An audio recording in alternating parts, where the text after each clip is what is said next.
अस्सलाम वालेकुम नाज़रीन, इमरान याकूब खान साहब और ज़फ़र इलाली साहब के साथ मैं हूं Sameena Pasha. Program view point में आपको खुशामदीद कहती हूँ। नाज़रीन, नैब तरमीमी ऑर्डिनेंस जारी कर दिया गया है हुकूमत की जानिब से और इस पर अब मुख्तलिफ किस्म का रद्द-ए-अमल भी आना शुरू हो चुका है। बड़ी इंटरेस्टिंग बात यह है कि वो हुकूमत जो हमेशा ये कहती रही कि जनाब हम NRO नहीं देंगे, NRO नहीं देंगे, उस पर जो पहला इस पर रद्द-ए-अमल आ रहा है नैब ऑर्डिनेंस पर, उसमें सबका तासुर ये हो रहा है कि शायद NRO दिया गया। न सिर्फ ये कि ऑपोजिशन को, बल्कि खुद हुकूमत ने अपने आप को भी NRO दे दिया है और बहुत सारे और हलकों जिसमें ब्यूरोक्रेट भी शामिल हैं, ताजिर भी शामिल हैं, उनको भी शायद NRO दे दिया गया। ऐसा क्यों कहा जा रहा है, इसको डिग आउट करने की कोशिश करेंगे।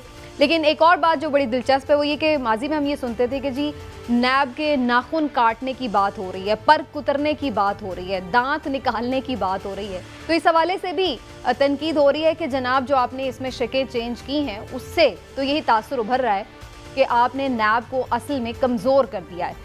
शुरू में जब ये नैब ऑर्डिनेंस जारी हुआ था तो ऐसा लग रहा था कि शायद मामला जो है वो चेयरमैन नैब की तौसी के हवाले से, मुद्दत मुलाजमत की तौसी के हवाले से ही घूम रहा है। लेकिन जब उसकी मुख्तलिफ शिकों का जायज़ा लिया गया तो आज उसके हवाले से काफ़ी बातचीत हो रही है, क्योंकि इसमें यह भी कहा गया है कि जनाब जो टैक्स के मामलात हैं वो सीधे FBR देखेगा, जो बैंकिंग के मामलात हैं वो स्टेट बैंक देखेगा, ब्यूरोक्रेट्स को एग्जाम्पशंस दे दी गई हैं और इसके साथ साथ कैबिनेट की जो मुख्तलिफ मीटिंग्स होती हैं उसमें जो फैसले होते हैं उसके हवाले से भी ये कहा गया है कि जनाब गुड फेथ में किए गए फैसलों को भी कोई चैलेंज नहीं करेगा, ना ही उस पर नैब की कोई पकड़ होगी और इन तमाम मामलात का जो दायरा इख्तियार है वो माजी के ऊपर भी होगा। बहुत सारी शिकें वो हैं जो खुद अपोजिशन ने तजवीज़ की थी, जिस पर हुकूमत बड़ा लहरा के कह रही थी कि ये है वो NRO जिसकी हम बात करते थे, लेकिन अब वो खुद इस ऑर्डिनेंस का हिस्सा है। ऐसा क्यों कर रहे हैं, इसका मकसद क्या है, इस सब बातों पर आज गुफ्तगू होगी। सबको मैं खुशामदीद कहूँगी और साथ साथ मैं आपको ये भी बता दूँ कि हमारे साथ आज ख़ास तौर पर नैब के साबिक प्रोसिक्यूटर मौजूद होंगे, राजा आमिर अब्बास साहब, जो कि खुद जानी माने शख्सियत हैं, उनसे भी बात करेंगे। लेकिन मैं पहले ज़रा आपको सुनवाना चाह रही हूँ कि शाहिद खाकान अब्बासी साहब जो कि अपोजिशन के सीनियर रहनुमा हैं PMLN के, उन्होंने इस पर क्या रद्द-ए-अमल दिया, पहले वो सुन लीजिए, फिर गुफ्तगू का आगाज़ करें। ये ऑर्डिनेंस सिर्फ हुकूमत की करप्शन छुपाने के लिए और एक ऐसे चेयरमैन के मुद्दत मुलाजमत को तोसी देने के लिए है जिसके हर अमल पर ये मोहर सब्त हो चुकी है कि वो पाकिस्तान के लिए नहीं, एहतसाब के लिए नहीं, सिर्फ इमरान खान की नौकरी करता है। कि इसमें हुकूमत ने अपने आप को NRO जारी किया है। जी, तो ये आपने सुना शाहिद खाकान अब्बासी का रद्द-ए-अमल। अब जरा चलते हैं कि इस पर क्या बात, वाकई उनका ये रद्द-ए-अमल जायज़ है या नहीं। इमरान साहब, ये कहा जा रहा है कि जी नैब ऑर्डिनेंस नहीं है, ये तो असल में हुकूमत ने वाक़तन NRO दे दिया है, ये समझ रहे हैं आप भी? बिस्मिल्लाहिर्रहमानिर्रहीम। समीना, आपने अपने इंट्रो में जो 2-3 बातें की हैं उसमें आपने कहा कि ये वो चीज़ें थी जो लहरा के ये हुकूमत कहती थी कि हम ये नहीं करेंगे, ये नहीं होने देंगे, देखें ये है वो NRO जो अपोजिशन मांग रही है। और अब जो हुकूमत ने ऑर्डिनेंस बनाया है, खुद जारी किया है और जिसके ज़रिए से वो तब्दीलियाँ करना चाह रहे हैं, उसमें वो सारी चीज़ें शामिल हैं। देखिए, इमरान खान साहब, वज़ीर आज़म इमरान खान साहब पाकिस्तान में एहतसाब का सबसे बड़ा नारा, सबसे ज़्यादा नारा लगाने वाले खुद सियासतदान हैं। फिर उन्होंने जो नारे लगाए और जिस तरह से कौम को ये आस लगाई, उम्मीद लगाई कि जनाब मैं तो एहतसाब करके रहूँगा, लेकिन अमलन जो एहतसाब हुआ वो आपके सामने ही है। बात सिर्फ इतनी है कि बातें करना एक अलग चीज़ है और अमल करना, और फिर भी इतनी मुज़ायका खेज़ चीज़ है ना। अब अपोजिशन को अगर आज मौका मिल रहा है तो आपकी इन बातों की वजह से मिल रहा है, जो आप बड़े बड़े दावे करते थे।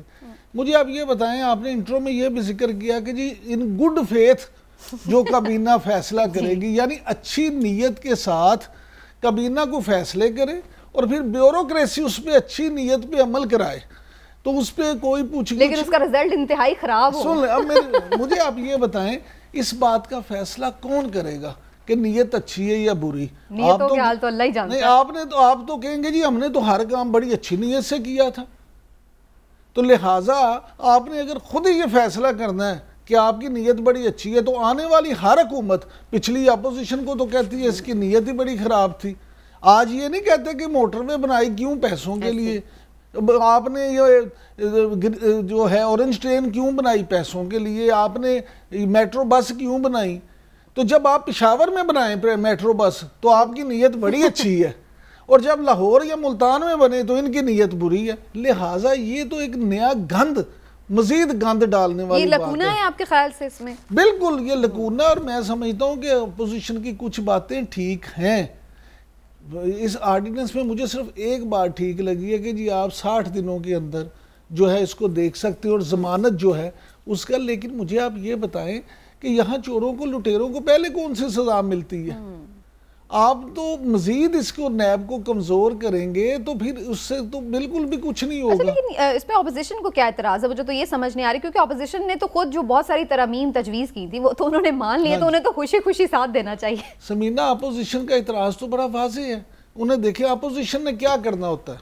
आप क्या समझती हैं पाकिस्तान या इस जैसे मुल्कों में तामीरी अपोजिशन होती है? यहाँ तनकीद बराए तनकीद होती है, तनकीद बराए इस्लाह नहीं होती। चाहे उनकी बात मान के भी वो करेंगे वो काम, तो उनकी बात मान लेते तो और मामला होता। इन्होंने वो कहते हैं, पता नहीं अब इस पे हम पे ना कोई नोटिस आ जाए कि पंजाबी में एक मिसाल है कि 100 प्याज भी खाए और 100 जूते भी।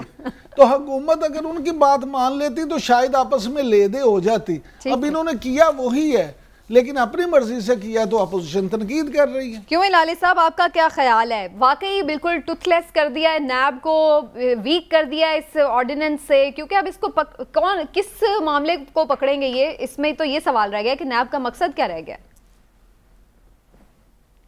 नहीं तो इससे पहले ये जो कितने साल से नैब अब है, 10 साल हो गए हैं? कितने साल? नहीं 20 साल हो गए हैं। इन्होंने पकड़ा किसी है ये तो जनरल मुशर्रफ के दौर में बनी थी एहतसाब का इदारा। तो वैसे हाँ वो तो सैफुर रहमान साहब ने एग्जैक्टली वो तो इसकी जो इब्तिदा है वो तो सैफुर रहमान वाला होता है। ज्यादा हो गया टाइम। एनीवेज चलें, लेट्स मूव ऑन। नहीं, मैं सैफुर रहमान का एहतसाब की बात नहीं कर रहा हूं, मैं नैब की बात कर रहा हूं जो जनरल मुशर्रफ ने बनाया है। वो 10 साल 12 साल हो गए। चलिए हाँ बिल्कुल ज्यादा ही हो गया। ये 10-12 साल में इन्होंने पकड़ा किसको पकड़ा है? इन्होंने किया क्या है कि आप कह रहे हैं कि ये कमजोर हो गए हैं? चीन, मैं आपको मिसाल देता हूं, चीन का नैब ने 340 लोगों को सजाए मौत और 14 बिलियनर्स को सजाए मौत दिए हैं 10 साल में। आपका स्कोर है 0। ये क्या ये था क्या जो आपने? अच्छा, अब आप कह रहे हैं कि बहुत हो गया। इन गुड फेथ ये भूल जाएं, ये 3 लफ्ज जो होते हैं ये टेकन फॉर ग्रांटेड हैं। ये लेजिस्लेशन में कभी जरूरत ही नहीं है। बैड फेथ तो कि लेजिस्लेशन कभी होता ही नहीं है। तो ये खामखा जो कमजोर है अंग्रेजी में वो डालते रहते हैं in good faith. Forget about good faith और बैड फेथ। मैं आपको सिर्फ ये बताना चाहता हूं कि लोग चीख रहे थे ना कि बहुत काम है नैब को, टू मेनी केसेस, बहुत सारा पावर मिल गया है। तो आप बिजनेसमैन जो हैं वो वापस टैक्स चोरी करके वो चले जाते हैं एफबीआर के पास। यार एफबीआर और बिजनेसमैन एक एक को जानते हैं, उनको पता है कितना देना पड़ता है। रिश्वत का दाम अब कम हो जाएगा, फिक्र मत करो, रिश्वत अभी नॉर्मल पे आ जाए। बढ़ गया था नैब के इसके बेसिस। अच्छा। सिविल सर्वेंट्स कहते हैं कि अब्यूज ऑफ पावर नहीं होना चाहिए। हमने फैसला किया, हाँ हमारी फैसला गलत है मगर हमने पैसे नहीं बनाए। भाई आप पहले जब आप एक फैसला करते हैं, आप एक गलत आदमी को दे देते हैं, तो that is not a wrong decision, that is a mala fide decision. वो समझिए बैड फेथ में है। वो पैसे अगर वो प्रूव नहीं करें आपके जेब में आए, किधर ना किधर आपने वो पैसे बनाए हैं। तो मैं ये जानना चाहता हूं कि ये कर भी लेते हैं आप, फिर भी लोग खुश नहीं होते हैं। और जैसे मैंने पहले आपको कहा था, नैब ने 560 अरब जो पैसे कमाए हैं, 90% प्ली बार्गेनिंग पे हुआ है, जो कभी आज तक कोई सुना नहीं है कि प्ली बार्गेनिंग करो और वापस नौकरी पे चले जाओ। और फिर जो मैंने आपसे पहले भी कहा था, 70% हाउसिंग सोसाइटीज के पैसे हैं। हाउसिंग सोसाइटीज जिसके पास परमिशन ही नहीं था हाउसिंग सोसाइटी करने के लिए। मैं I am very very sorry. मैं समझ नहीं आ रही है मुझे कि ये हो क्या रहा है। मैं खुद बड़ा अफसोस करता हूं। मैं आप भी डिसअपॉइंटेड हैं। ओके, चलिए। नैब हैज बीन गटेड। इधर अगर फोरेंसिक एक्सपर्ट्स होते तो और लोग पकड़े जाते। ठीक है, तो बजाय इसके कि हम इसको इक्विप्ड करते हैं, हम इसको स्ट्रेंथन करते हैं, आपको लग रहा है कि इस ऑर्डिनेंस से हमने उसको मजीद वीकेंड किया है। तो राजा आमिर अब्बास साहब हमारे साथ मौजूद हैं, उनका ओपिनियन क्या है इसके हवाले से पहले वो जानते हैं। शुक्रिया आपका राजा साहब, थैंक यू सो मच और खुश आमदीद। क्यों सर, आपको भी यही लग रहा है मौजूदा नैब ऑर्डिनेंस से कि जनाब ये तो वीक हो गई है नैब? देखिए, नैब वीक तो थी। नैब स्ट्रांग होती है अपने चेयरमैन की वजह से, नैब स्ट्रांग होती है अपराइट पीपल की उसमें इंडक्शन की वजह से, नैब स्ट्रांग होती है स्ट्रांग अदलिया की वजह से। तो ये एलिमेंट्स तो पहले ही ऐसे एलिमेंट्स थे कि जिनके साथ खिलवाड़ हो रहा था, जैसे कि इस मुल्क के काफ़ी दीगर अदारों के साथ खिलवाड़ हुआ, चाहे वो हमारा टैक्सेशन का सिस्टम हो, चाहे वो हमारा जो FBR का सिस्टम है, तो उसी तरीके से नैब के साथ भी हो रहा था। NAB has been used as a political tool और उसी की कंटिन्यूएशन में अब ये कानून साजी कर दी गई, जिसका मकसद एहतसाब करना कतन नहीं है, जिसका मकसद वही है कि इसको एक इंस्ट्रूमेंट के तौर पे हम अपनी विम्स और अपनी मर्जी से इसको देखेंगे किस तरफ रुख देना है, क्या करना है। चेयरमैन साहब को हमने 4 साल की अगर एक्सटेंशन देनी है तो चेयरमैन साहब को ये इंसेंटिव हम क्यों दे रहे हैं, उस इंसेंटिव के नतीजे में हमें क्या हासिल होगा। और इसमें ये जो अपोजिशन की पार्टीज़ हैं बड़ा ऑप्टिक्स दिखा रही हैं कि जी बड़ा गलत हो गया, इनका तो चाहिए था कि ये आज के दिन या कल सुप्रीम कोर्ट में बैठे होते और नैब ऑर्डिनेंस में जो चेंजेस आई हैं उसको चैलेंज करते। मुझे तो लग रहा है अपोजिशन भी इसमें बेतहाशा खुश है, क्योंकि इसमें जो असल रिलीफ मिलेगा वो अपोजिशन के लीडर्स को मिलेगा, चाहे शाहिद खाकान अब्बासी साहब हों, चाहे इनके वो जो ख्वाजा आसिफ साहब हैं, दूसरे हैं, इनको तो आपको लग रहा है कि वीक ही हुई है और रिलीफ मिल रहा है। लेकिन राजा साहब, जो हुकूमत का इस पे पॉइंट ऑफ व्यू है, चूंकि आप सबका आज एक पॉइंट ऑफ व्यू, तो मुझे हुकूमत की तर्जुमानी करनी पड़ेगी, वो ये कि वो कहते हैं जनाब ब्यूरोक्रेट्स फैसले करने से डर रहे हैं, जो बिजनेसमैन है वो डिस्टर्ब हो रहा है, तो बिजनेस हमारा जो है वो नहीं उस तरह से चल पा रहा, मईशत का पहिया, बहुत सारी चीज़ों पे वो कहते हैं कि जो फाइल्स जो हैं वो रुक जाती हैं, लोग डिसाइड नहीं कर पा रहे, तो इसलिए कुछ रिलीफ देना ज़रूरी था। और टैक्सेस वगैरह के मामला तो यूं भी FBR को ही देखना चाहिए, वो तो बाय रूल ही इस तरह होना चाहिए। तो आप समझते हैं कि ये चीज़ें थी, इनको किसी और तरीके से एड्रेस किया जा सकता था? ये बहुत स्टूपिड किस्म के आर्ग्यूमेंट्स अगर गवर्नमेंट की तरफ से आते हैं कि जनाब अफसर काम नहीं कर रहे थे, और उसके बाद बिजनेस कम्युनिटी को कोई नैब से इशू नहीं था। बिजनेस कम्युनिटी 2 तरह की है, ये ज़हन में रखिए। एक वो है कि जो इंडस्ट्रियलिस्ट हैं, जो अपनी इंपोर्ट्स और एक्सपोर्ट्स की काम करते हैं। एक वो हैं कि जो माफियाज हैं, लाइक शुगर का माफिया है, लाइक खाद का माफिया है, और बिजनेस कम्युनिटी है जिसमें आपके ये लैंड ग्रैबर्स हैं और ये बड़ी बड़ी जो सोसाइटीज़ जैसे MDA की ज़मीनें ग्रैब करने वाले हैं। इनको यकीनन प्रॉब्लम होगा, एक नॉर्मल बिजनेसमैन को कोई इशू नहीं। और जहां तक बात है ब्यूरोक्रेट की, I know it's been 30 years now, bureaucrat कैसे काम नहीं करता, काम करवाने वाले तो आपकी एग्जीक्यूटिव है। अगर एग्जीक्यूटिव ही ब्यूरोक्रेसी के साथ काम नहीं करा सकती तो वो अपना कसूर ब्यूरोक्रेसी पे नहीं डाल सकते। कौन सा अफसर है अगर वो अपराइट है और सही काम उसको दिया गया है, आई डोंट थिंक सो कि वो कहेगा कि जनाब मैं इस पे साइन नहीं करता। हाँ, अगर वो पेपरा रूल्स को फॉलो नहीं कर रहा, उसने किसी को अकोमोडेट करना है, तो वो यकीनी तौर पे अब थोड़ा सा घबराएगा कि जी नैब कहीं ग्रिप ना कर ले। और इसमें तो ऐसा कानून साजी कर दी गई कि अगर कोई ब्यूरोक्रेसी कहती है कि जी नेग्लिजेंस हो गई, और उस नेग्लिजेंस के नतीजे में चाहे कुछ भी हो जाए, अगर उस ब्यूरोक्रेट को जब तक नैब ये साबित नहीं करती कि because of that good faith और नेग्लिजेंस उसने कोई बहुत बड़ा गेन हासिल किया है, otherwise this would not be an offence. अगर नेग्लिजेंस ये हो जाती है कि वो पेपरा रूल्स को फॉलो नहीं करता, वो प्री क्वालिफिकेशंस को फॉलो नहीं करता, वो टेंडर के जो रूल्स हैं उनको फॉलो नहीं करता, उसको चेक करना कोई इतना मुश्किल नहीं है। ठीक है, राजा साहब जो कह रहे हैं ना, थोड़ा सा मैं आपके सवाल पे जरूर कमेंट करना चाहूंगा। असल इशू ये नहीं है कि नैब ने की वजह से बिजनेसमैन खौफजदा थे या नैब की वजह से आपके अफसर काम नहीं कर रहे थे। भाई ये क्या हुआ, अगर आप एक कानून पे अमल नहीं करवा सकते तो वो कानून खत्म कर दें। असल वजह खुद वजीर आज़म इमरान खान साहब हैं, उन्होंने आते इतना खौफ क्रिएट कर दिया, इतना खौफ पैदा कर दिया। वो जहां गए जिससे बात की उन्होंने कहा मैं छोड़ूंगा नहीं, लटका दूंगा। नैब से डराया किसने अफसरों को? अच्छा, नैब से खौफजदा किसने किया? तो कमाल है। ये उन्होंने आपने एक मिनट हिलाली साहब, मैं आती हूँ आपने खौफजदा किया और आपने कहा कि जनाब ये होगा। उसका नतीजा क्या निकला कि वजीर आजम हाउस के वहां बैठे हुए जो मुलाजिम थे एडिशनल सेक्रेटरी तक, उन्होंने कहा ये फाइलों पे हम साइन नहीं करेंगे, आप रिटर्न हमें दें तो हम करेंगे। ठीक है, हिलाली साहब खुद सारी उम्र इतने मैं इसीलिए उनका पॉइंट ऑफ व्यू जरूर लेती हूं। देखें हर हिलाली साहब, मैं आपको सिर्फ ये बताना चाहता हूं, एक सेकंड सिर्फ हिलाली साहब बताएंगे जरूर। असल चीज ये है कि जो एग्जेक्टिव होते आप देखें उसने करना क्या होता है, और फिर आपने जो हुक्मरान का काम होता है कि उसने खुद, अच्छा एडमिनिस्ट्रेटर वो होता है जो खुद काम ले।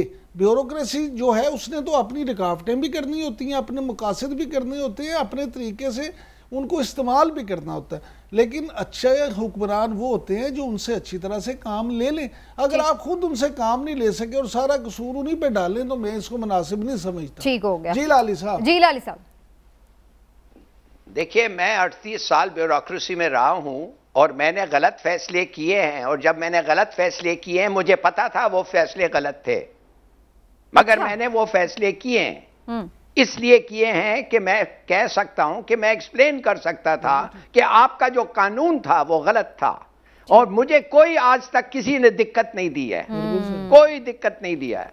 क्यों? कि इसलिए कि इट वाज ऑब्वियस। जब आपके पास पैसे होते हैं कम्युनिटी के लिए, और वो पैसे कोई पागल फॉरेन सेक्रेटरी मिसाल के तौर पे कहता है नहीं इस्तेमाल करो, और आप जाके इस्तेमाल करते हैं और पाकिस्तानी कम्युनिटी के लिए करते हैं, बताते हैं कैसे और किसके लिए किया, वापस शाबाशी मिलती है आपको। ठीक है। मैं कहने की बात, मैं सिर्फ आपको ये कहना चाहता हूं ये सब बकवास है भाई खुदा के लिए। ये साहब जो बैठे हुए हैं ये बड़े लॉजिकली आर्ग्यू करते हैं, मगर मैं इनसे ये पूछना चाहता हूं खुदा के लिए आपकी कन्विक्शन रेट इतनी कम क्यों है? और आपकी जुडिशरी जो है अगर आपको हर चीज आपका ओवरटर्न कर देती है, तो मैं ये जानना चाहता हूं why are you sitting there? क्या फायदा क्या है उधर बैठ के? चेयरमैन हो, वाइस चेयरमैन हो, जो भी हो। ठीक है, चलें। मैं इस पे राजा साहब का कमेंट ले लूं। कमेंट जरूर लेते हैं, सिर्फ एक लाइन। हिलाली साहब कोई फायदा है तो एक्सटेंशनों की भी बात होती है ना। मैं उस पे तो अभी स्पेसिफिकली बात करती हूँ कि चेयरमैन नैब का फ्यूचर क्या होगा, इस पे तो मैं अभी बात करती हूँ। लेकिन राजा साहब ये जो बात हिलाली साहब भी कह रहे हैं, इमरान साहब ने भी ब्यूरोक्रेसी की बात की, इसमें थोड़ी सी मैं भी चीज ऐड कर दूं, फिर आप इसको कमेंट कीजिएगा कि हम तो हमेशा से सियासतदानों से ये खास तौर पर पीटीआई से ये सुनते आए हैं कि जनाब ये कोई अकेले थोड़ी करप्शन हो जाती कि कोई वजीर अकेला करप्शन कर लेगा या कोई लीडर अकेला करप्शन कर लेगा। जब तक कि अफसरशाही साथ ना हो, ब्यूरोक्रेसी साथ ना हो, तो फिर आप इसको एग्जम्पशन अगर दे देंगे तो फिर कैसे केस पकड़ेंगे, करप्शन कैसे पकड़ेंगे? देखिए आप करप्शन कतन नहीं पकड़ सकेंगे, क्योंकि अगर आप ब्यूरोक्रेसी को साइडलाइन करते हैं, समरीज वो बनाते हैं, नोट्स वो बनाते हैं, फाइल्स उनके ज़रिए जाते हैं, प्री क्वालिफिकेशंस वो करते हैं, MBR वो होते हैं, रेवेन्यू उनके पास होता है। अब अगर स्टील मिल की अलॉटमेंट ज़मीनों की गलत हो गई, अगर मलीर डेवलपमेंट अथॉरिटी की ज़मीनों की अलॉटमेंट गलत हो गई, अगर किसी जगह पे आपके एस्केलेशन चार्जेस बढ़ गए, this is all from the bureaucracy. इसको कोई और नहीं डील करता। तो ब्यूरोक्रेसी ने किसको बेनिफिशियरी जो है वो है बड़े बड़े ठेकेदार, बड़े बड़े बिजनेसमैन। अगर आप बिजनेसमैन को भी साइड पे करते हैं, ब्यूरोक्रेसी को भी साइड पे करते हैं, तो फिर आप सजा किसको देना चाहते हैं? आपने इसमें से प्राइवेट पर्सन का भी नाम निकाल दिया कि जनाब आप हाउसिंग सोसाइटी अगर पब्लिक ऑफिस होल्डर के साथ उसका ताल्लुक नहीं है तो उसके खिलाफ किसी किस्म का केस नहीं बनेगा, वो भी साइड लाइन हो गए। एक डबल शाह आता है, आप कहते हैं ये तो प्राइवेट पर्सन है, इसको भी आप साइड पे करते हैं, वो लोगों के पैसे हथिया के फाइलें बेच के चला जाता है, नैब उसको भी नहीं करेगा। अभी हिलाली साहब कह रहे हैं कि जनाब फिर बैठे किस लिए है कि अगर जुडिशरी ओवरटर्न करती है, ये एक अदारा अपने मजबूत नहीं हो सकता। आपके नैब में जो लोग इंडक्ट हुए हैं दे आर पॉलिटिकल अपॉइंटमेंट्स, और उनकी भी अपॉइंटमेंट का तरीकाकार जो है वो यही है कि वो कभी भी मेरिट्स के उसके जो प्योर असूल हैं उसको फॉलो नहीं किया जाता। तो जब इंडक्शंस ऐसे होती हैं, तो अगर अमेंडमेंट्स होनी थी तो इसको स्ट्रेंथन करने के लिए, इसको ज्यादा फंक्शनल बनाने के लिए होनी चाहिए थी, लेकिन इसमें हमें लग रहा है कि इसमें ये चीजें लुकूनाज छोड़े दिए गए हैं, बल्कि इसका काम कम कर दिया गया है, इजी हो जाए नैब वाले तो। लेकिन इमरान साहब, चेयरमैन नैब का मुस्तकबिल क्या होगा? लोग कह रहे थे उनकी एक्सटेंशन के लिए सब कुछ किया जा रहा है, लेकिन इवेंचुअली तो इसको पार्लियामेंट से पास होना है और वो सिर्फ एक्टिंग चेयरमैन है। देखिए समीना, चेयरमैन साहब जो हैं इस वक्त वो सुप्रीम कोर्ट में इतने सीनियर जज रहे हैं, खुद हमेशा उन्होंने मेरिट की बात की है, हमेशा उन्होंने इंसाफ की बात की है। तो मैं समझता हूँ कि उन्हें तो खुद इस सारे माहौल में स्टेप डाउन कर जाना चाहिए था। उन्होंने ये कहना चाहिए था कि नहीं, अब ये इतना कंट्रोवर्शियल हो गया तो मैं इसको कंटिन्यू नहीं करूँगा। अब लेकिन मुझे नहीं समझ आती कि क्यों वो अपनी बनी बनाई इज्जत को भी इस वक्त दाव पे लगा रहे हैं, या क्यों इसमें वो अपने आप को पॉलिटिसाइज कर रहे हैं। देखिए यहाँ हमारे यहाँ तो वतीरा ये है, हुकूमत अगर की मर्जी की बात ना हो तो हुकूमत की तरफ से इल्ज़ाम शुरू हो जाते हैं, अपोजिशन की मर्जी की बात ना हो तो अपोजिशन की तरफ से इल्ज़ाम आ जाते हैं। जब आप पे ये इल्ज़ाम आ रहा था कि नैब न्याजी गठजोड़ हो गया है, तो उसके बाद इस तरह के इकदाम होंगे तो आपको लग रहा है स्टेप डाउन नहीं करेंगे? नहीं, मजीद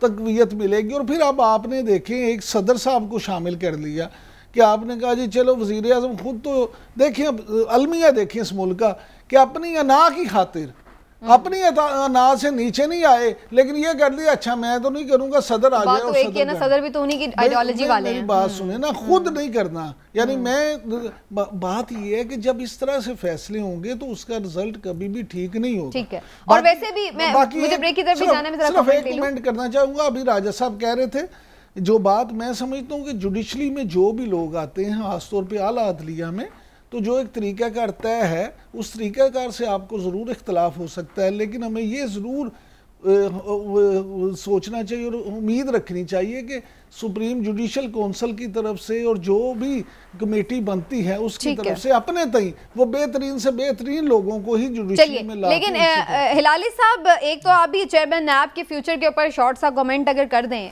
स्टेप डाउन करेंगे ये, और ऑपोजिशन आपको लगता है ये लेजिस्लेशन पास कर लेगी? क्योंकि सूट तो उन्हें भी कर रही है। देखिए ये क्या किस्म का है कि आप एक प्रेसिडेंट को कहते हैं ऑपोजिशन को कंसल्ट करो, फिर अगर उधर एग्रीमेंट नहीं होता है तो 6-6 पार्लियामेंट्री कमेटी को आप भेज देते हैं, और अगर वो 6-6 पे एग्रीमेंट नहीं होता है तो चेयरमैन जो है वो कंटिन्यू करता है। तो अगर कोई एग्रीमेंट नहीं हो गया, I mean is that a situation? ये कोई तरीका है?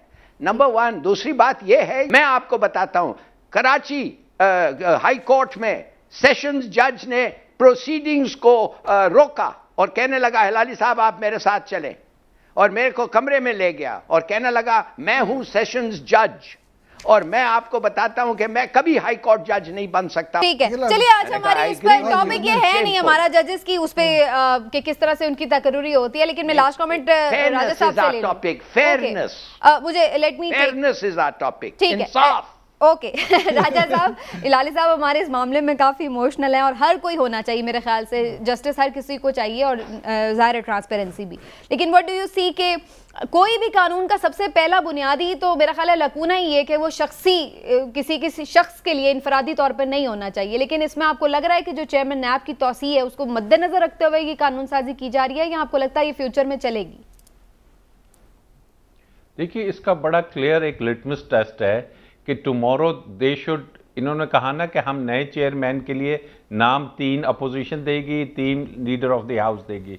उसमें जावेद इकबाल का अगर नाम नहीं आता, ये एक फ्रेश नेम दे देते हैं और कहते हैं कि जी इसमें से अपॉइंटमेंट कीजिए, then this law is not person specific. लेकिन अगर ये कहते हैं कि we want to propose the name of mister Javed for another tenure of 4 years, तो 100% इट्स पर्सन स्पेसिफिक लेजिस्लेशन। और फिर मेरी बात होगी कि जनाब अपोजिशन ऑप्टिक्स ना करे टीवी पे आके पॉलिटिकल, इसको पार्लियामेंट में जी हम डिबेट करेंगे। आप जाइए सुप्रीम कोर्ट में, और सुप्रीम कोर्ट इससे पहले 2 फैसले दे चुकी है कि जिसमें उसने मीनिंगफुल कंसल्टेशन, जिसमें उन्होंने कहा है कि जनाब ये कंसेंसस ओरिएंटेड कंसल्टेशन क्या होती है। और जब सेकंड टाइम एक प्रोसिक्यूटर जनरल थे इरफान कादिर, उसको जब चौधरी निसार ने चैलेंज किया तो सुप्रीम कोर्ट ने उसमें होल्ड किया कि there is a wisdom behind कि जी इनको ना एक्सटेंशन दी जा सकती है ना दूसरा टेनोर, बिकॉज वो एक बेट होती है, एक लालच होता है, एक इंसेंटिव होता है कि आप ये कर दीजिए, अगले 4 साल आपको दिए जाएंगे।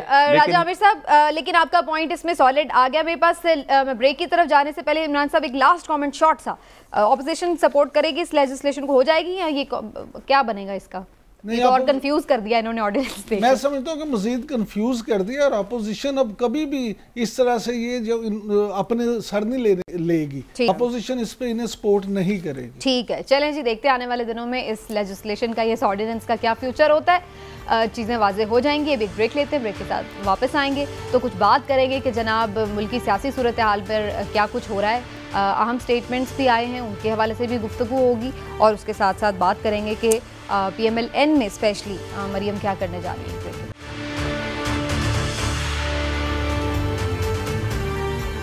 वेलकम बैक नाज़रीन। कुछ जुमले बड़े पेट से जुमले हैं जो वो हमेशा से सुनते रहते हैं कि मुल्क बड़े नाजुक दौर से गुजर रहा है, इस वक्त बड़े हम क्राइसिस से गुजर रहे हैं, तारीख़ के अहम मोड़ पे हैं, ये वाली बातें भी। और उसके साथ साथ शेख साहब एक बात बड़ी ज़्यादा कॉमन कहते हैं, वो ये कि आने वाले चंद दिन बड़े इंपॉर्टेंट हैं। तो अब उन्होंने एक दफ़ा फिर से पेशगोई कर दी कि आने वाले चंद दिन बड़े इंपॉर्टेंट हैं। कभी अब उनसे अपने शो पे पूछेंगे कि गैर अहम दिन वैसे कौन से होते हैं, ज़्यादातर तो आम दिन चलते हैं। क्या उन्होंने कहा, सुन लीजिए। 22 तारीख से सियासत में तेजी आएगी। 120 दिन पाकिस्तानी सियासत के बहुत अहम है। आखिर क्या ऐसा होने जा रहा है इन 120 दिनों में, ये भी जानने की कोशिश करेंगे, और ओवरऑल जो इस वक्त मुल्क की सियासी सूरत हाल उसके हवाले से भी गुफ्तगू सेगमेंट में। इमरान साहब पहले आपकी तरफ आते हुए, क्या होने जा रहा है इमरान साहब 120 दिनों में? देखिए, मुझे तो ना एक तवील अरसा हो गया शेख रशीद साहब की तरफ से ऐसी बातें सुनते सुनते। वो हमेशा ये कहते हैं कि ये मेरी पेशेंट कोई नोट कर लें, आप लिख के रख लें, फलां तारीख को ये हो जाएगा। लेकिन जब फिर वो तारीख गुजर जाती है तो वो अगली तारीख दे देते हैं। उनको मैं कई दफ़ा आपसे कह चुका हूँ कि शेख रशीद साहब को मीडिया में इन रहने का फ़न आता है, उन्हें फुलझड़ियाँ छोड़ने का शौक़ है। वो ऐसी फुलझड़ियाँ छोड़ते हैं जिससे तो कुछ नहीं होने जा रहा। नहीं, मेरी बात सुने, वाकई दिन बड़े अहम है, वाकई। मैं बता रहा क्यों अहम है। इसलिए कि शेख रशीद साहब जितनी देर सियासत में है ना, पाकिस्तान में हर दिन अहम। उनकी सियासत में कोई भी दिन गैर अहम नहीं होता। जिस दिन वो कह देंगे कि गैर अहम है, उस दिन मीडिया उनको कवरेज क्यों देगा। लिहाजा वो तो मीडिया में इन रहने के लिए हर दिन को नहायत अहम साबित करने पे तुले हुए हैं। ठीक है, तो यानी आपको नहीं लग रहा कि आने वाले चंद दिनों में कुछ होने वाला है? देखें, दूसरी बात ये कि सियासी तौर पे मामला जिस रुख पे जा रहे हैं उस पे लगता है कि आने वाले दिनों में एक्टिविटी, पॉलिटिकल एक्टिविटी बढ़ेगी। तो जब पॉलिटिकल एक्टिविटी बढ़ेगी तो लाजमी बात है कि वो हम वाक़यात ही ठीक है। जनरली भी सब कह रहे हैं कि इलेक्शन ईयर स्टार्ट होने वाला है, तो उस जाहिर है कि हम एक सियासत में तेजी तो देखेंगे। तो आपको लगता है कोई ऐसी खास पेशन गोई की बात नहीं है, बल्कि ये एक कॉमन सेंस की बात है, उनका एनालिसिस है, कोई पेशन गोई नहीं है। ठीक हो गया। लाली साहब, ये तो उनकी अपनी स्टेटमेंट, अगर आप इस पे कोई कमेंट करना चाहें तो आपकी राय है, वो भी आप दे सकते हैं। लेकिन जनरली हम देख रहे हैं कि थोड़ा तेज़ी तो सियासत में आई है। मरियम ने भी बड़े एग्रेसिव स्टेटमेंट दिए हैं, और उसके बाद से उन पर भी तनकीद हो रही है कि वो बहुत ज़्यादा जो है वो तेज़ स्टेटमेंट दे रही हैं, जिसकी वजह से उनको खुद भी परेशानी का सामना हो रहा है। कुछ कमेंट करेंगे इसके हवाले से? जी, मैं रशीद के स्टेटमेंट पे तो कोई कमेंट नहीं करूंगा। I don't think it deserve warrants comment. दूसरी बात, जो मरियम के बारे में आपने जो जिक्र किया है, देखिए वो तो ये तो वाकई काबिले कमेंट ज़रूर है। इन्होंने किसी को छोड़ा ही नहीं है इनके बिटरनेस में, सबको गालियाँ दी हैं। और सबसे बड़ी बात ये है मेरे ख्याल में कि ये अपने अंकल को और कज़न को सबसे ज़्यादा उनको क्रिटिसाइज़ किया है।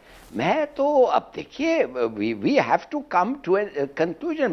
मैं तो कहता हूं हमारे डिस्कशंस के लिए अब 2 पॉलिटिकल पार्टीज के बारे में बात करना चाहिए, नून और शीन। इसलिए कि हर वक्त नहीं तो हमें यह कहना पड़ेगा कि एक्चुअली मैं नून के बारे में नहीं बात कर रहा हूं, मैं वो जो फैक्शन है उसके बारे में बात कर रहा हूं। देखिए वो क्या कह रही है। पहले तो अगर मैं आपकी इजाज़त से मैं ये कह सकूं कि सबसे अहम बात जो ये है इस मौके आजकल, वो ये है कि प्राइम मिनिस्टर ने कह चुके हैं कि AVM जो हैं वो इस्तेमाल होंगे। Very good. इसके माने 3 चीज़ें तो एक्सलेंट हो गए हैं ना आजकल। एक ये होगा कि रिजल्ट्स जल्दी आएंगे, दूसरा ये होगा कि 30-35 हजार फेक वोट्स जो हर कंस्टिट्यूएंसी में है वो उम्मीद है कि इस्तेमाल नहीं होंगे। और तीसरी बात है, जब ओवरसीज पाकिस्तानीज वोट करेंगे तो इमरान खान के लिए 40-50 एक्स्ट्रा सीट्स पीटीआई को मिल जाएगा। तो ये उनके लिए तो बड़े अहम दिन है और ये बड़े अहम फासले हैं। अच्छा, तो इसलिए आपको लग रहा है कि अब आ जाए, एक सेकंड आते हैं हमें। हिलाली साहब, मैं आपसे एक बड़ा अहम सवाल पूछने जा रहा हूँ। इम्पोर्टेंट है भाई। आपने अभी फरमाया कि वजीर आजम इमरान खान साहब ये कह चुके हैं कि ईवीएम इस्तेमाल होंगी, इसलिए ये हो जाएगा।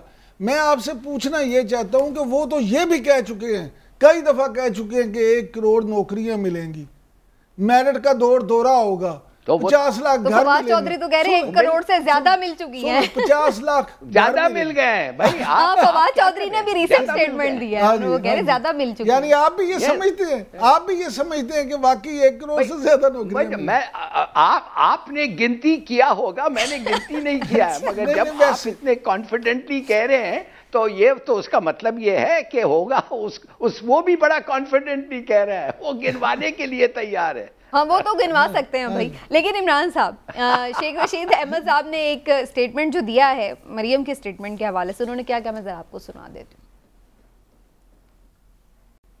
मरियम नवाज जो हैं वो बड़े खूनी किस्म के बयानात दे रही हैं। जल्द या बदेर उनको इन मसाइल से गुजरना पड़ेगा। आज ये जहां खड़े हैं इसकी वजह भी मोहतरमा है, और कल जो यहां सियासत से फारिग होंगे उसकी जिम्मेदारी भी इन पर आएगी। जी जी, सियासत से फारिग होंगे तो उसकी जिम्मेदारी। आप समझते हैं मरियम की वजह से नुकसान हुआ?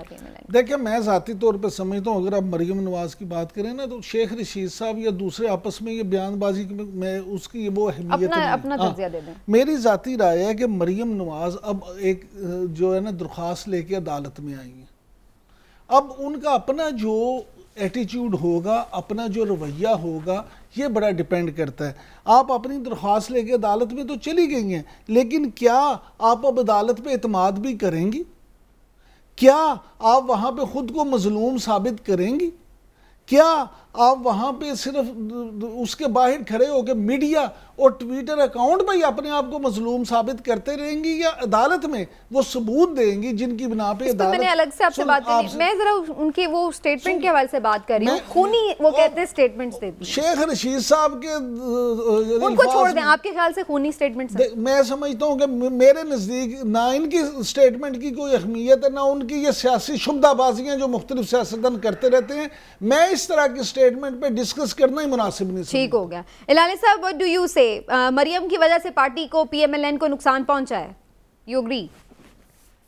देखिए, उसको बहुत नुकसान पहुंचा है, मगर मैं उनके स्टेटमेंट और जो कोर्ट में जा रही हैं वो कह रही हैं कि मैं गिल्टी, एवन फील्ड केस को ख़त्म करो, मैं गिल्टी नहीं हूं, इसलिए कि अरशद मलिक और उसका वीडियो है, और अरशद मलिक के वीडियो से सब चीज़ पता चलता है कि वो ये केस में जिस किस्म का ये जजमेंट है वो गलत है, वो खुद कह रहा है। देखिए, माफ़ करिए, मैं तो समझता हूं कि अगर कोर्ट ठीक तरीके से वो वीडियो देखें और उसके एक्यूजेशन देखें, क्या कह रहा है वो। अरशद मलिक तो अपॉइंट हुआ है खाकान अब्बासी के दौर में। वो कह रहा है वीडियो पे कि मैंने बड़े चार्ज पे उसको नहीं पकड़ा, मैंने एक माइनर चार्ज पे पकड़ा, और साथ साथ वो वीडियो पे बता रहा है कि ये माइनर चार्ज जो है, ये माइनर चार्ज से बड़े आसानी से आप कैसे निकल सकते हैं, जिस तरीके से आपका जो जवाब देंगे उस तरीके से आप निकल, जो मैं एडवाइस कर रहा हूं वैसे आप निकल जाएंगे। तो ये तो ऐसा लगता है कि अरशद मलिक एक प्लांट था, केस उसके पास भेजा उन्होंने because he was a plant, और फिर उनको में मिला। एक जज जाके हसन या हुसैन शरीफ को मदीने में मिलता है, उसके बाद रायविंड में मिलता है। आई एम सॉरी, ये तो मुझे तो लगता है ऐसा है कि इन्होंने contempt of the law, they making a fool of the law. एक प्राइम मिनिस्टर अपना बंदा उसको अपॉइंट करता है, और वो जज फिर इन किस्म के हरकतें को कन्फेस करता है। ये हाउ डज दिस मीन कि मरियम इनोसेंट है? आप मुझे समझा सकती हैं? मैं तो नहीं समझ सकता। How does it mean Maryam is innocent? ठीक है, और वैसे भी जब उनकी जो ट्रायल होना है, वो तो अपीलें जो हैं वो अभी तक पेंडिंग पड़ी हुई हैं, तो अगर मेरिट पे ही उनका फैसला हो जाए तो अगर वो इनोसेंट होंगी तो वो इनोसेंट डिक्लेयर हो जाएंगी। उसके लिए इस सारे मामले का अलग से बीच में शामिल करना आपको लगता है फ़ायदा देगा मरियम को? समीना, मरियम का जो फ़ायदा या मुस्लिम लीग नून की जो बात है, या हिलाली साहब जिस तरह से अभी कह रहे थे ना कि मुस्लिम लीग नून और शीन दो बातें, मैं समझता हूँ ये दो बातें नहीं हैं। मुस्लिम लीग नून जो है वो एक ही है और मियाँ शहबाज शरीफ ही उसको अब लीड करेंगे। अब तो ना ऐसे अब सुन लें, इख्तलाफ होते रहते हैं, लेकिन मुझे अब ये बताएं, अब मैं किस बिना पे कह रहा हूँ, इसलिए मैं कह रहा हूँ कि वो कभी भी ये बेवकूफ़ी नहीं करेंगे। वो सियासत को कम से कम मेरे से, आपसे, लाली साहब से, हमसे ज़्यादा समझते हैं। वो इतने अरसे से सियासत ही कर रहे हैं। वो कभी ये नहीं करेंगे अपने वोट बैंक को तकसीम कर लें। और इस पोजीशन में जब उनको नज़र आ रहा है कि मियाँ शहबाज शरीफ की पोजीशन बेहतर हो रही है, हमजा शहबाज की पोजीशन बेहतर हो रही है, आपने देखा है जनूबी पंजाब का जो हमजा शहबाज ने दौरा किया है राजनपुर में, वहाँ पे ना ये कि लोग शामिल हुए हैं, बल्कि जो पुराने वहाँ से जीतने वाले लोग हैं वो शामिल हुए हैं। अब्दुल हफीज़ दरेशक जैसे लोग, गुरचानी जैसे लोग, वो लोग शामिल हुए हैं जो वहाँ पे इलेक्टेबल्स भी हैं, जिनका वोट बैंक भी है।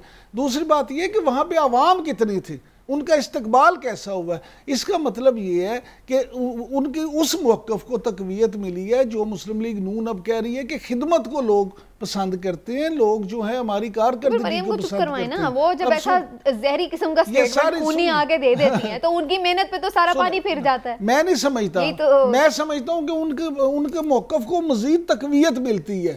अच्छा, हाँ, इस तरह से पार्टी में उनके जो फॉलोअर हैं और उनके जो हमख्याल हैं उनमें मजीद इजाफा होता है। वो कहते हैं कि वाकई ये मौक़िफ़ ज़्यादा बेहतर है, इससे हमें फ़ायदा होगा। जी लाली साहब, आप कमेंट कर लें, फिर मैं ब्रेक की तरफ जाती हूँ। देखिए, सीधी सादी बात है, ख्वाजा आसिफ तकरीर में कहता है कि 5-6 लोग हैं जो प्राइम मिनिस्टर की नौकरी के लिए देयर आर एस्पिरेंट्स, 5-6 वो कहता है। और इन 5-6 में कौन है? ये शहबाज है, उसका हमजा है, नवाज है, उसकी बेटी है, और खाकान है, या एक और शायद हो।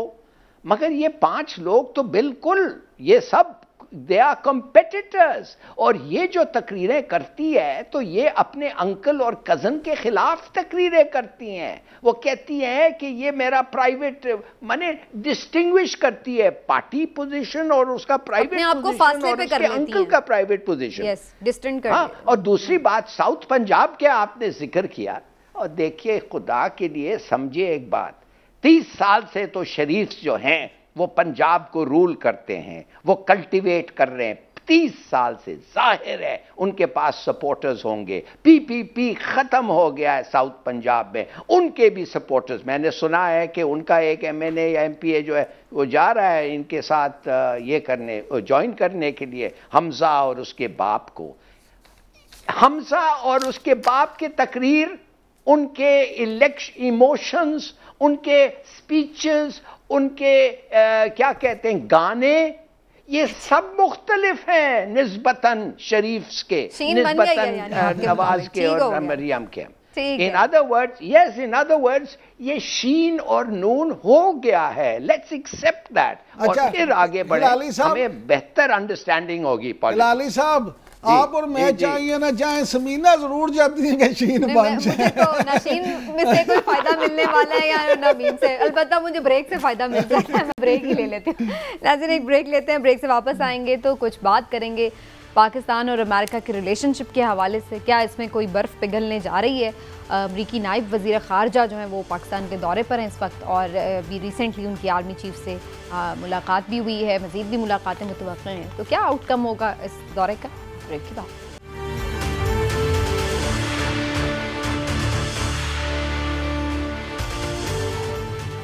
वेलकम बैक नाज़रीन। ज़ाहिर है कि अफ़गानिस्तान की सूरत हाल के बाद हर रोज़ उस पर नज़र भी रखनी ज़रूरी है। सिक्योरिटी के इशूज़ हैं जिस पर सबकी नज़र है, और इसी वजह से कौमी सलामती कमेटी का इजलास भी हुआ है जिसमें इंपॉर्टेंट जायज़ा लिया गया सारी सूरत हाल का, आगे की स्ट्रेटजी के हवाले से गुफ्तगू की गई है। इसी दौरान हमने ये भी देखा है कि नायब वज़ीर ख़ारजा अमेरिका की इस वक्त पाकिस्तान के दौरे पर हैं, और उन्होंने इससे पहले इंडिया का दौरा भी किया और पाकिस्तान का जो दौरा वो कर रही हैं उसमें अहम शख्सियात से उनकी मुलाकातें हो रही हैं। तो कितना फ्रूटफुल होने जा रहा है ये, एक हम देख रहे हैं कि पाकिस्तान और अमेरिका के ताल्लुकात में एक जो दरार सी आई हुई है, क्या वो ख़त्म हो पाएगी, बर्फ़ पिघलेगी या नहीं, क्या होगा क्या नहीं, इसके हवाले से गुफ्तगू बड़ी ज़रूरी है। तो पहले हिलाली साहब की तरफ जाऊँगी। हिलाली साहब, व्हाट डू यू सी, इनका जो दौरा है नायब वज़ीर ख़ारजा का, हाउ इम्पोर्टेंट इट इज़? ये जो औरत है ये इंडिया में जाके एक ऐसा स्टेटमेंट दिया है जो बड़ा अनडिप्लोमेटिक स्टेटमेंट है, जो इंसल्टिंग है। उसने कहा कि हमारा कोई दिलचस्पी नहीं है पाकिस्तान के किसी रिलेशनशिप में इंटरेस्ट रखते हैं, हम सिर्फ एक मामले पे उनसे बात करने जा रहे हैं। ये कहना आने के पहले ये कोई और ख़ास तौर हिंदुस्तान में ये अपने आप को क्या समझती है।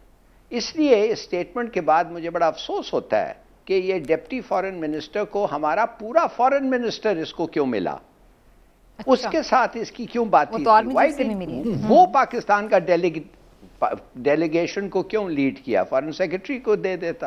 बहरहाल हम करते ऐसे ही हैं, अपने आप को खामखा हम अपने आप को सस्ता करते हैं। अब आपको मैं बताऊं, जब वो कहने लगी सिर्फ एक बात है, क्या बात है हम सब जानते हैं वो क्या बात है। वो कहती है कि हम ओवरफ्लाई करेंगे और अगर ज़रूरत पड़े और हम टेररिस्ट देख रहे हैं काम कर रहे हैं अफगानिस्तान में, हम उनको जाके बम करेंगे और तुम्हारे एयर ओवरफ्लाइट करेंगे, पाकिस्तान के ऊपर से उड़ के जाएंगे, हमें इजाज़त दो। अगर उसने ये कहा है, मेरे ख्याल में हमें थोड़ा केयरफुली समझना चाहिए कि अफ़गान तालिबान ने खुद समझौता में लिखा था कि हम किसी टेररिस्ट ग्रुप में अफ़गानिस्तान में पनपने नहीं देंगे और ख़ास तौर उनको दूसरे मुल्क पे अटैक करने की इजाज़त नहीं देंगे, ये कहा था उन्होंने। अब तक 32 अटैक्स हुए हैं पाकिस्तान के ख़िलाफ़ अफ़गानिस्तान से, और सब अटैक्स जो करे हैं वो TTP किया है। तो लगता है ऐसा है कि उनको ज़्यादा कंट्रोल अपने टेरिटरी पे नहीं है।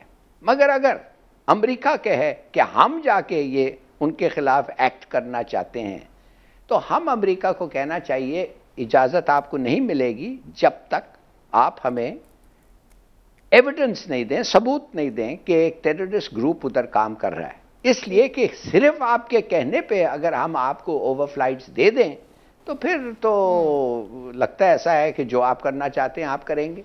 ठीक है, तो आपको नहीं लग रहा कि कोई बात बनेगी? ठीक है, लेकिन पाकिस्तान को अपनी एब्सोल्युटली नॉट वाली स्टेटमेंट पे कायम रहना चाहिए।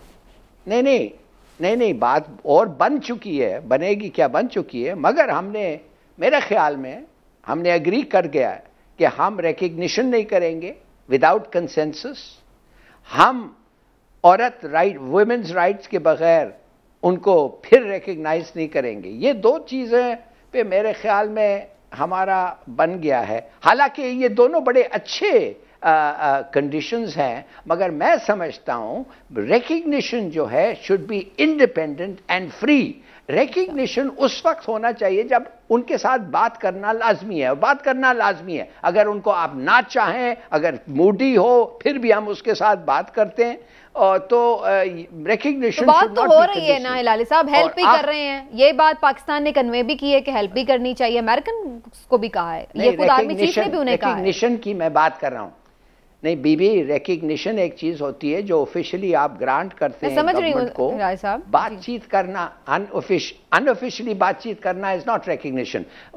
लेट मी एंड, आखिरी जुमला में ये आपको कह दूं कि अगर हम उनको थोड़ा सा इंडिकेशन दे दें कि चीन के साथ हम ठंडे होने के लिए तैयार हैं, थोड़ा सा ठंड आने, तो बहुत सारे टेलीफोन कॉल्स भी आ जाएंगे मेरे ख्याल में। अच्छा। और IMF के साथ हमारे काम भी आसान हो जाएंगे। मगर मैं खुश हूं कि हमने ये नहीं किया, इंशाल्लाह नहीं किया, मुझे नहीं पता। चलिए लेट मी टेक इमरान साहब कमेंट। इमरान साहब, आने से पहले ही जब वो दुश्मन मुल्क में खड़े होकर ऐसे स्टेटमेंट दे रही, तो आपको लगता है ये बस खानापुरी के लिए अपनी बात मनवा, डू मोर का नया मुतालबा लेके आ गई हैं, या फिर वाकई कुछ बेहतरी की उम्मीद है? समीना, अमेरिकन जो है ना वो अपने फ़ायदे के बगैर कोई लफ्ज़ भी नहीं बोलते। ये जो इंडिया में खड़े होके उन्होंने ये गुफ्तगू की है, तो ये बड़ी सोच समझ के और बड़ी कैलकुलेशन के बाद ये गुफ्तगू की है। और इसका सिर्फ और सिर्फ एक मकसद है, वो मकसद है पाकिस्तान को दबाव में लाना, पाकिस्तान को अंडर प्रेशर करना और इंडिया में खड़े होके पाकिस्तान को अंडर प्रेशर करने की कोशिश करना कि अगर हमारी बात नहीं मानेंगे तो फिर आपको भुगतना पड़ेगा, क्योंकि हमें आपकी कोई ज़रूरत नहीं है ख़ास, आपको तो हमारी ज़रूरत है, हमें कोई ख़ास नहीं है। आप ये देखें कि अमेरिका जो है वो पाकिस्तान से चाहता क्या है। अमेरिका ये चाहता है कि हम उसके हर फैसले को बग़ैर किसी बहस के तस्लीम कर लें, वो जो कहे वो करें। और अफ़गानिस्तान को लेके ख़ास तौर पे वो चाहता है कि अफ़गानिस्तान में अब खाना जंगी हो, क्योंकि उसकी हो गई है बड़ी सुबकी। वो चाहता है वहाँ पे वही हालात बन जाए जिस तरह ईरान और शाम में खाना जंगी हुई थी, और वहाँ भी वो बैठ के वहाँ वो हालात बने और वो तमाशा देखे और पाकिस्तान की फ़िज़ा को भी इस्तेमाल करे, पाकिस्तान के अड्डों को भी इस्तेमाल करे और फिर उन पर बम्बिंग भी करे। अब पाकिस्तान ये बात मानने को तैयार नहीं है, लिहाजा ये जो मामला है ना, जो हिलाली साहब फरमा रहे थे कि फ़ोन भी आ जाएंगे, तो पाकिस्तान में तो सियासतदान इसी बहस में उलझे हुए हैं कि जी फ़ोन अभी तक क्यों नहीं आया। उनसे भी ये पूछा है, पता है, नए वज़ीर ख़ारजा से। हाँ वो कह रही बात ये भी बाढ़ में जाए फ़ोन, हमें क्या लगे उनके फ़ोन से, हमें अपना फ़ायदा देखना चाहिए, हमें इंडिपेंडेंटली अपनी खारजा पॉलिसी ना सिर्फ बनानी चाहिए बल्कि चीन की तरफ से ठंडा होने की बजाय हमें ये चाहिए कि हम रूस और चीन और खित्ते के दूसरे मुल्कों के साथ मिलके और जुड़ जाएं अपने, हाँ जी, हम अपने लिए ये देखें कि हम क्या मज़ीद अपने लिए बेहतरी कर सकते हैं। अमेरिका हमेशा पाकिस्तान का एक बेवफा दोस्त रहा है, तो हम एक बेवफा दोस्त से कितनी बार डसेंगे। नहीं, वैसे ये जो बेवफा होता है वो दोस्त तो नहीं होता। नहीं, वो बेवफा नहीं, वो कहते हम तो पंजाबी कहते बदोबदी, यानी जबरदस्ती हमने उससे दोस्त बनाने पे तुले हुए हैं ना भाई। अगर वो आपसे हमेशा बेवफाई करता है, आपके साथ कभी मुश्किल में खड़ा नहीं होता, तो आप अब देखिए फैटफ की तरफ से दबाओ, IMF की तरफ से दबाओ, क्या ऐसे ही है? अमेरिका के दबाव पे ये सब कुछ हो रहा है। लेकिन अब की बार हम भी उन्हें एब्सोल्युटली नॉट कह रहे हैं, अब हम भी इतने कोई मरे नहीं जा रहे हैं। एब्सोल्युटली नॉट आप कह रही हैं ना, वो तो कहते हैं हमने, हाँ वो तो कहते हैं, सुन वो तो कहते हैं हमने कहा ही कुछ नहीं, तो उन्होंने एब्सोल्युटली नॉट, उन्होंने तो यही कहना था, अपनी बेइज्जती थोड़ी करवानी, आके कहेंगे कि हाँ हाँ हमारे मुंह पे इनकार कर दिया। एनीवेज वक्त खत्म हो गया, ऐसे ही इंशाल्लाह फिर आपसे मुलाकात होगी, अपना ख्याल रखिए, फीडबैक जरूर दीजिएगा। अल्लाह हाफिज़।